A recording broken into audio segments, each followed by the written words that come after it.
Hello and welcome back to more High Peak. Well, if you're looking for a cheap V8, the cars behind me are the best way of getting on the V8 ladder. Over here we've got a 2003 CLK55 AMG. And over here we've got a 2004 645ci BMW. I think these are real V8 bargains, and I think they're seriously undervalued and underrated. So I thought today we'd compare them side by side. Both cars are from the same era, both are at a very similar price point, and both feature a naturally aspirated V8. Now, engine-wise, this uses a 4.4 litre naturally aspirated V8, whereas the CLK55 uses a naturally aspirated 5.4 litre. So in terms of cubic centimetres, then the AMG wins by 1,000 of them. I might need to get my phone out for this next bit then. Bear with me a second. Okay, this is interesting actually. So the Mercedes puts out 361 brake horsepower, whereas the BMW puts out 328. So another win for the Mercedes. But here's where it gets interesting.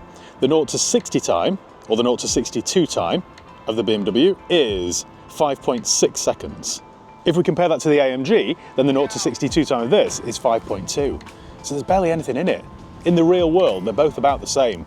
The top speed of them both is limited at 155 miles an hour, so again, they're really similar. Right, fuel economy then. The Mercedes does around 15.4 around town and 33 on a motorway run. I think the BMW will be slightly better. The BMW, according to this, by the way, will do 17.5 around town and 35 on a run. So it is slightly more efficient. But we're talking 2 mpg, so it's not a huge difference. In terms of how they look, now I know this is subjective, I'm a big fan of the 6 Series. I think it's a good looking car. I think it still looks awesome 20 years later. But I think the CLK is prettier. This is more brash and more bold. This is more elegant and sleek. Let me know in the comments below which one you'd choose. It's a really difficult choice, this. The CLK is slightly faster, but it is more expensive. The BMW still looks good, still goes well, and it's a bit of a bargain. If you have a look on Auto Trader, you can pick up a 645 from as little as like £3,000, whereas a nice CLK will cost you double that. I think the CLK scores well on the rarity front because there are far fewer of those than the 6 Series. But yeah, they're both a bit of a petrolhead's choice, I think. And they're both a cheap way of getting a V8 on your driveway. If we look at the interiors, then both have a really nice interior, to be honest. They're both aged well, they both come with loads of optional extras. It's a tough choice. Both come with 4 seats, so if you've got a couple of kids, then there's some room in the back, and both come with a generous sized boot. They are really similar cars. I don't know which one I'd go with. I guess it all comes down to which brand you're most loyal to, doesn't it? I don't know, I'm a big Mercedes fan, but then I've also had loads of BMWs as well, so I don't know. I guess price-wise, this is the better deal, isn't it, at half the price? But that's kind of cooler because it's an AMG. I don't know.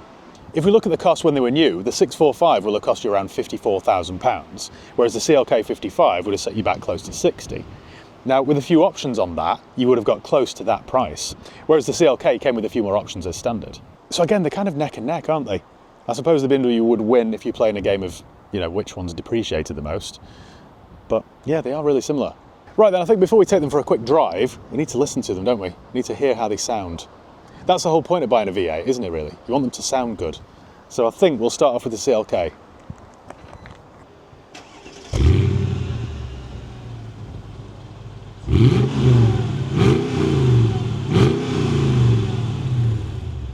Right, well that sounded good, but let's try the 645. Just bear in mind though, this has got an aftermarket exhaust on it, so it's not factory standard. Right,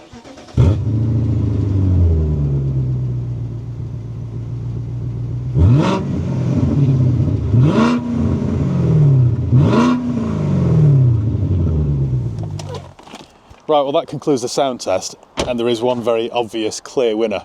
Right, anyway, let's take them for a drive then, see how they compare. We'll start off with the CLK.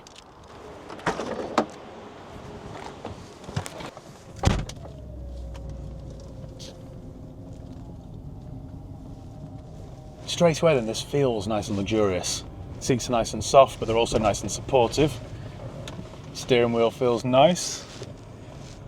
Everything's wrapped in leather. Sounds very nice, as you'd expect from a V8. Even though this is an AMG, it's all quite modest. I quite like that, it sort of slips under the radar. I think that's what makes it more appealing to petrol heads as well. This one comes with everything as well. I've got heated seats, climate control, sat nav. You've got a 5-speed automatic gearbox. Now the buttons and switches on this is, the CLK is based on the C203 class of the same sort of era. And all the buttons and switches, thank you. Oh, it goes well. I've done a review with this, by the way. The review's coming soon. I love this thing.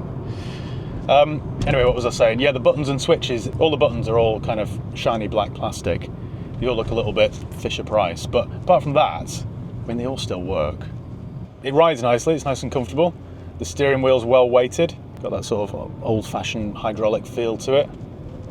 The gauge cluster's nice, everything's nice and clear to see. It's just a really easy car to use, this. It feels special, feels nice and luxurious. I like the pillarless doors. I guess because it's an AMG, it feels quite special. Sounds really good. The gearbox is silky smooth. It's, yeah, it's a nice car.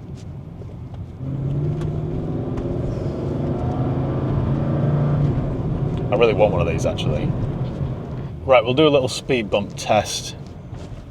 That's all right, not too firm. You could live with that. You know, considering this is an AMG, which is lower than the standard CLK, it's not too aggressive.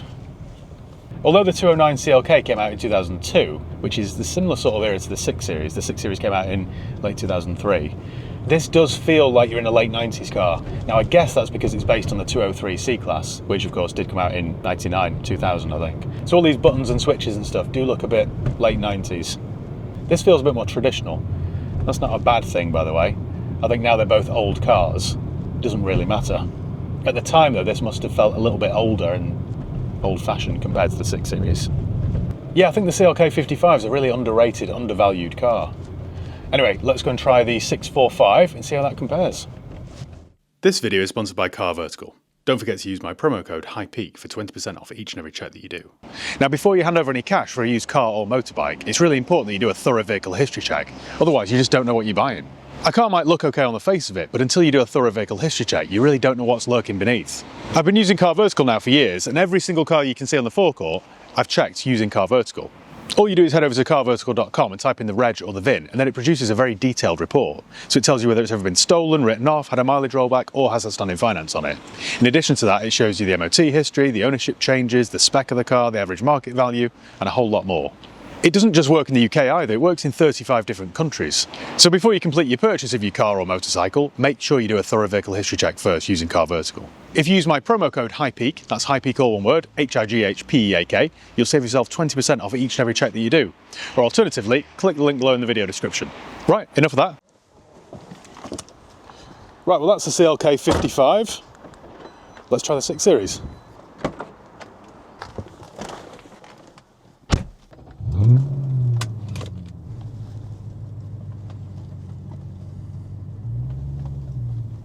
Straight away then, the 6 Series just feels more modern. I'm not saying that's better or worse, it just feels more contemporary.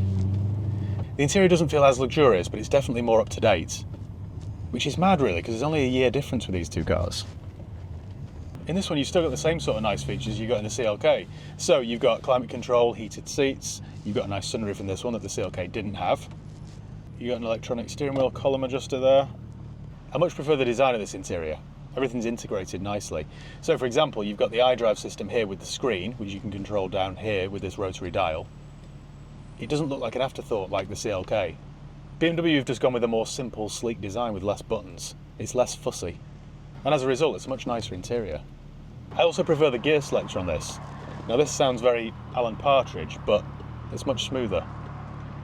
Right, we're going to have to nip out in front of traffic here, so we'll do another performance test back to back. See if this feels any different. You ready? Oh. This feels quicker actually. We didn't get wheel spin on the AMG, did we? This feels as special as the AMG, which is crazy really, because this is a more, a more common car. This is more run-of-the-mill. When you consider the price, I think this is probably the better buy. Probably. Yeah, it's interesting. They're both good cars on their own in their own right, so sometimes it's good to drive them both back to back and just compare them. It just seems crazy to me that they're only a year apart, because this feels like 10 years younger. I think it just really shows how ahead of the time the 6 Series was. The fact that it still feels modern 21 years later is incredible, really. The steering feels as good, if not better. The ride feels about the same. We'll do a little speed bump test actually and just try it out. But on normal roads, it does feel as comfortable. The seats aren't as supportive. The AMG seats really hug you in at the sides. But there's nothing wrong with these. Right, speed bump test. You ready? There's nothing in that at all. They're about the same.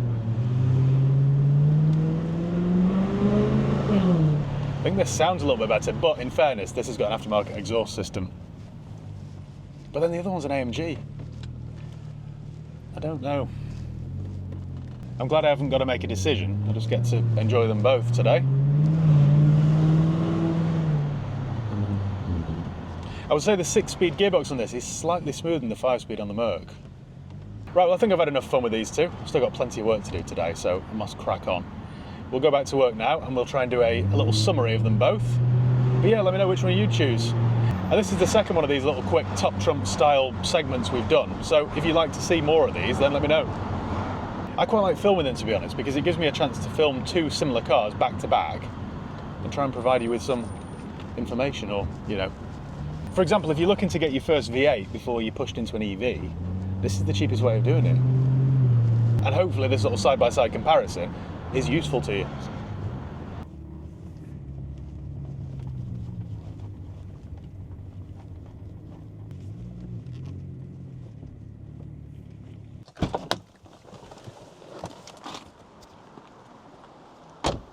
Well, that was the 6 Series then, and I'm still, sadly, none the wiser. I don't know which one I'd choose. I think I'd go with the 6 Series. I just think that's great value for money. I know that's rarer, and I like AMG and I like Merc, but I think I'd go with that. Another quick thing to mention though in terms of reliability, this uses the M113 engine, which is known for being quite a bulletproof V8. This uses the N62, which is less reliable.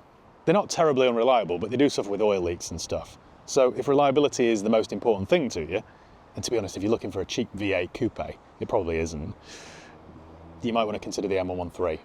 This might happen from time to time where we have two similar cars in at the same time, so it gives us the opportunity to film content like this. Right, well I think that's it then for today's comparison video, so I hope you enjoyed it. If you'd like to see more of these, then let me know in the comments below which cars you'd like to see featured. But thank you once again for watching. Make sure you give the video a thumbs up if you enjoyed it. Make sure you subscribe if you haven't done already. You can follow me on Facebook, Instagram, Twitter and TikTok. I'll leave the links below. But yeah, cheers guys. See you next time.